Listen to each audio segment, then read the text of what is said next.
Hello students, क्या हाल चाल बच्चों। तो बच्चों आज हम कंपोजिशन ऑफ फंक्शंस में सेकंड लेक्चर लेंगे बच्चों।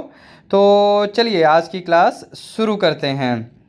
तो बच्चों जैसा कि आप लोग देख पा रहे हैं हमारे पास एक फंक्शन f है और एक फंक्शन g है जिनका डेफिनेशन आपको दिया हुआ है।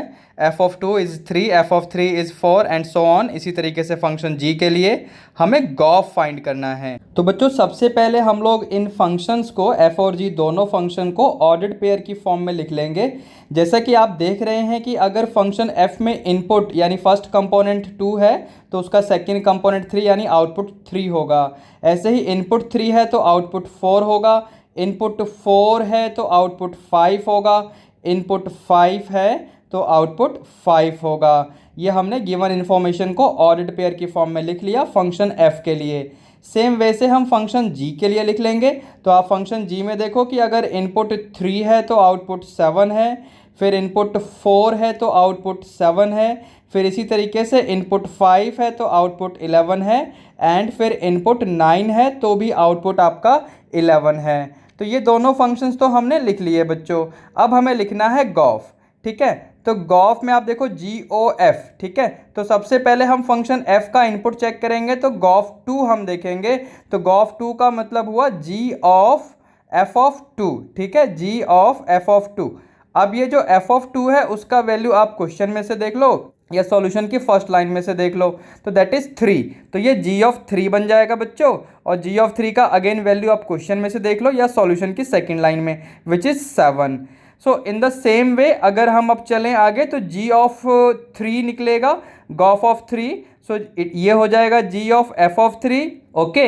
And then after f of 3 का मतलब हुआ 4, तो ये हो जाएगा g ऑफ 4। अच्छा, g ऑफ 4 यानी 7, ठीक है। अच्छा, सेम वे से अभी हम गॉफ ऑफ 4 लेंगे, गॉफ 4 लेंगे तो वो बन जाएगा g ऑफ f ऑफ 4, ठीक है, g ऑफ f ऑफ 4। अब f ऑफ 4 का वैल्यू क्या है बच्चों, तो वो 5 है, तो ये बनेगा g5। अब g ऑफ 5 का वैल्यू क्या है, तो वो 11 है। लाइकवाइज अब हम लास्ट वाला पेयर ले लेंगे तो ये बनेगा g ऑफ 5 यानी गॉफ 5, जिसको हम क्या लिखेंगे, तो हम लिखेंगे g ऑफ f ऑफ 5, ठीक है बच्चों।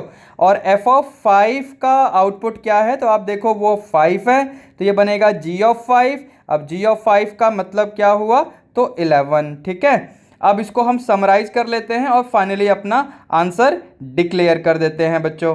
तो जैसे कि हम इसको अगर डिक्लेयर करेंगे फाइनली तो क्या बनेगा, g ऑफ f यानी गॉफ that will be equal to, जब इनपुट 2 था तो आउटपुट 7 मिला, आप ऊपर देखिए, फिर इनपुट 3 था तो आउटपुट 7 मिला, सिमिलरली जब इनपुट 4 था तो आउटपुट 11 मिला, और फिर जब इनपुट 5 था तो आउटपुट आपका 11 मिला। तो ये तो आपका गॉफ फंक्शन कंप्लीट हो गया, इस क्वेश्चन का आंसर आ गया।